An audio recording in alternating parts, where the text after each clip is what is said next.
All right, I just want to take a few moments. I want to give a shout out to Jemellle Hill of ESPN Sports Television.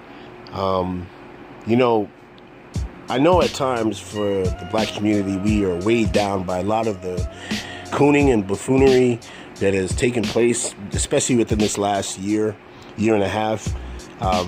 Some could say this is attributed to the further isolation of positive black people who are speaking up. And you know what I say to that?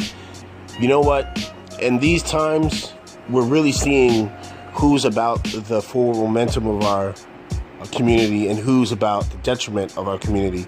And all I have to say to Jemellle Hill is you get 100% props from me. Now the only thing that we have to worry about is with this influx of judgment against Jemellle Hill, we're going to have to keep the young woman in the forefront. We're going to have to fight for her because as we know how corporate media works, it's all good until you start affecting their revenue stream. And I think apparently it's reported that there are a lot of people calling in to ESPN and writing into ESPN, bigwigs are writing into ESPN complaining. I know Fox News. See, you've made a dent in white supremacy when you make it on Fox News from a sports channel. And they did a whole entire segment on her. I also implore a lot of my subscribers who like my content when I talk about race, watch all of the news networks. It's always good to keep up and see how each network presents this information, because you'll start to notice the patterns of where each one has an agenda. Nobody is agenda free. And you'll see how one will cater to the far left, one will cater to the far right, then you'll have one that caters to the middle.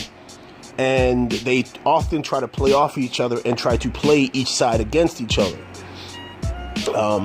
And I say this because Jemellle Hill's job is in jeopardy. I can tell you that no matter what ESPN, as they've been trying to go the far left route, her job is in jeopardy.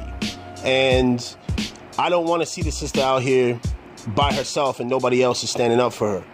And, I have so much tremendous respect for Jemellle. Jemellle Hill, I'm not going to lie,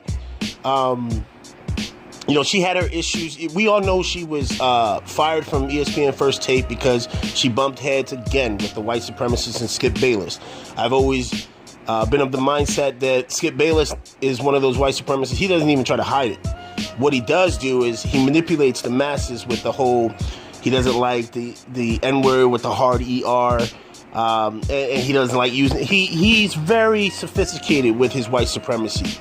A lot of people, and he plays up to a certain base that, in a way, I'm going to say something. You know how he hates Floyd Mayweather? Skip Bayless is Floyd Mayweather of sports commentating.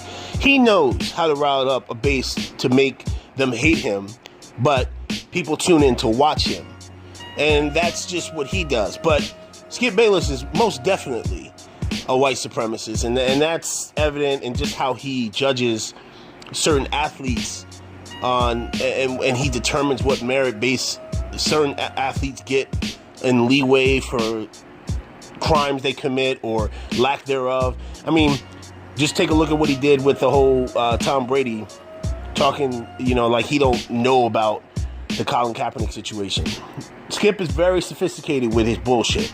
He filibusters to the best of them. I honestly believe if Skip Bayless wanted to, he could go into politics and he'd go pretty far with his bullshit. But back to Jemellle Hill.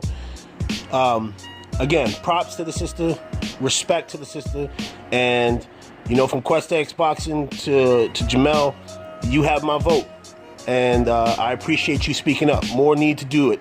I think this also further highlights and illuminates Stephen A. Smith's weakness and his inability to stand for something. It's your boy Quest X. I'm out. Peace.